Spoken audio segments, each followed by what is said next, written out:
Hello, everyone, and welcome to this week's episode of the Munce Report. Trainer Chris Munce joins us off the back of another winning week. Well done, mate. Euromatic scored a strong win at start number 2, Doomben on Wednesday. We spoke about her last week. She put the writing on the wall on debut and then raised the bar off that performance. Sure did, Adam. She was very brave yesterday. Larry was very positive and aggressive on her, and she was just toughed it out right through the line. So it was well deserved. Wasn't something I would normally do, particularly a young filly like that, backing her up quickly. But I just felt it was the right race for her.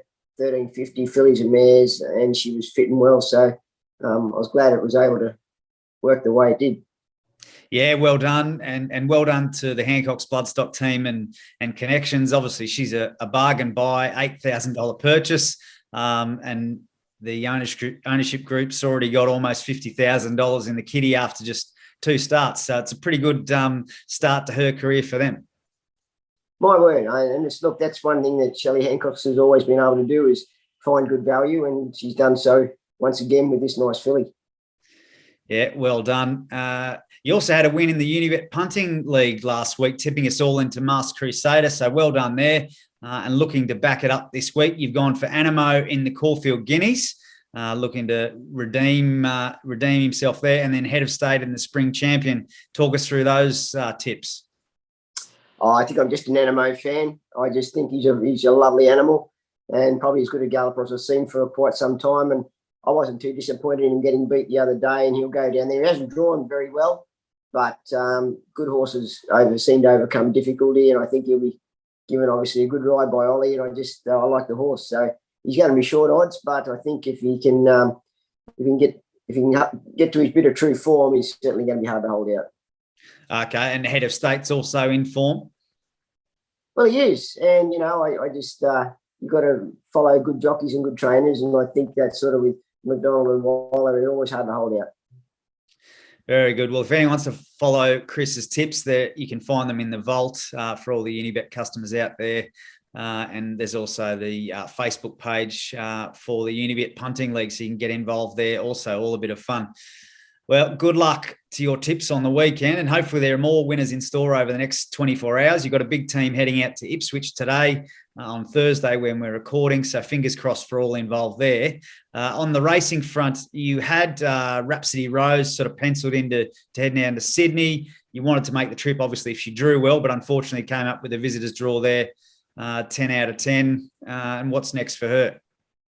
I'm not sure. She'll probably be nominated for next Saturday, just in a normal fillies and mares race here at Eagle Farm, I would suggest. There's not a lot really around for her for the next month or so. So once the summer warms up, there'll be, the starts warm up, there'll be a few more races for her at that time. But right at the moment, I think we've just got to tick her over and keep her happy and let her race herself into a bit of fitness. Fair enough. We'll keep an eye on her and what's next in store there. Let's get into the preview for those that are running over the weekend, kicking off with the Sunshine Coast on Friday night. 2 runners heading up there. Everlast kicks off his preparation in the cutest 3-year-old Colts and Geldings maiden over the 1,000 metres. Barrier 8 for Justin Huxtable here. And we also spoke about him last week. He won a trial at Doomben last week.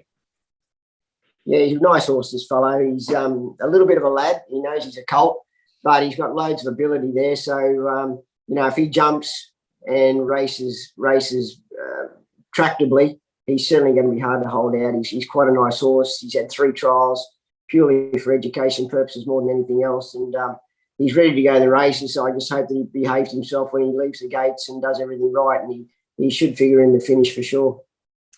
Very good. Well, as we mentioned, Justin Huxtable aboard there, and he knows the horse well. So good luck to connections there. Another horse that trialled on the same day as Everlast was Goldschlager, who lines up in a Class 1 plate over the 1,200 metres. That was a trial in between runs. What did you make of that, and how is she heading into this? I thought she's going quite well. She's I give her a bit of freshen up after her last run. She's sort of been knocking on the doors without being able to win, but I think she likes to race a little bit fresh. So I thought I'd just give her a nice easy trial there last week to get her ready for this race. She seems to like the Caloundra. She races well there. So I'm sure she'll be given every chance from Bobby Alyssa to be able to find the line. Yeah, well, good luck to her big ownership group. And we then move over to Saturday at the Gold Coast. True Story is set to make her debut in a maiden handicap over the 900 metres. She's a 4-year-old Spill the Beans mare. Had 4 trials to date, 2 of those being this preparation. What are you expecting from her here? Oh, look, she's a nice mare. She's a big, strong, lovely sort of a mare. She's been plagued with sort of immaturity issues throughout her career. But, I mean, I've got her as soon as I can get her to go to the races this weekend and over the 900 metres. They're probably going to be a little bit sharp for her, but I just like to see her finishing a race off, and I'd expect her to be running on quite nicely at the end of the 900 metres. Very good. Well, I know Peter Strong, he's one of the big ownership group, and he's obviously had quite an affinity with this girl since day one. So he'll be cheering her on big time.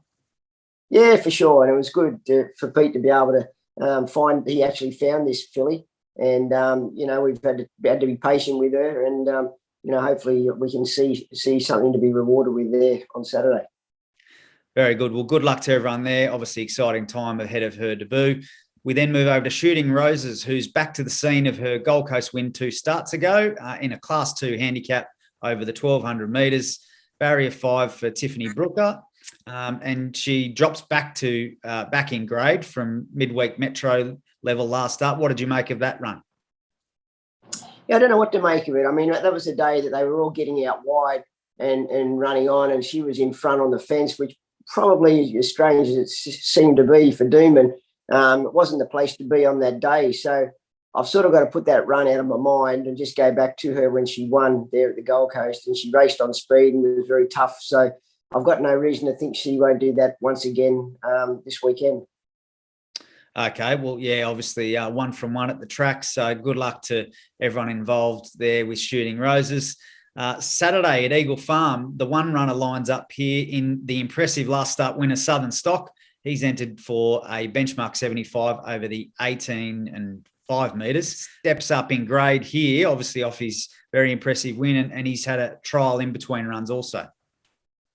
Yeah, he's not well placed, I've got to admit, but he had been nominated for a 3-year-old 1800 there, which was his perfect race, which they canned. And he was also nominated for a 3-year-old mile there at Clown on Sunday, which they canned. So we've decided to go to Eagle Farm, mainly because we want to get a bit of a line on where he's actually at, even though he's a 3-year-old. We want to get some sort of an idea of his level of ability. If he can run in the top 5, I'll be more than happy. If he can happen to win, I'll be ecstatic. So he's a nice horse. We know he can stay. He's a Tavistock, but it'll be good to see him under sort of Saturday grade pressure on this weekend. Yeah, sure will. Good luck to everyone involved there. He's obviously put the writing on the wall with a nice win on debut, didn't he? So excited to see what he can do at this level. Let's move over to then Sunday at the Sunshine Coast, where Bedini's Girl kicks off her preparation in a cutest 3-year-old Class 1 plate over the 1,000 metres. You elected to scratch her from Doomben on Wednesday for this. Obviously, at the track and the trip, we know she likes that. 2 starts for a win and a third. Yeah, well, she withdrew. I thought that bit sticky on Wednesday. I didn't feel she was going to get the right sort of run, and I was glad I actually scratched her because I was much happy to take her to Caloundra. She hasn't drawn any better at Caloundra, but it's a more forgiving track, as I've said before, where you can draw wide and still be able to overcome it. But look, she's fit, she's healthy, and she's well, and she's ready to go to the races. Okay, well, she obviously trialled well, didn't she? So good luck to everyone there. Zach Lloyd rides from barrier 10. The other runner on the program is Outback Gladiator, who's on the quick backup after running 4th at the Gold Coast last Saturday. Tiffany Brooker back aboard from barrier 2 here. Yeah, I just thought the other day he disappointed me. I mean, he was given a good ride by Tiff, and he handles a wet, so it wasn't a wet track. Whether it was the fact he was cluttered up, that he didn't appreciate and couldn't get to the outside, but I just felt he raced a little bit keen, so I thought for that reason this race was there on the calendar, so I thought I'd back him up this weekend, and hopefully she can ride him a little bit more conservatively the first half of the race and give him room to gallop late, and he should finish off nice for her. Very good. Well, good luck to Connections there. And that's the wrap, mate. They're the runners over the weekend. Lots of racing on at the moment. As we mentioned, lots of runners heading out to Ipswich today. So we'll let you go. We'll let you get back into it. And good luck to everyone over the weekend. Good on you. Thanks, Adam.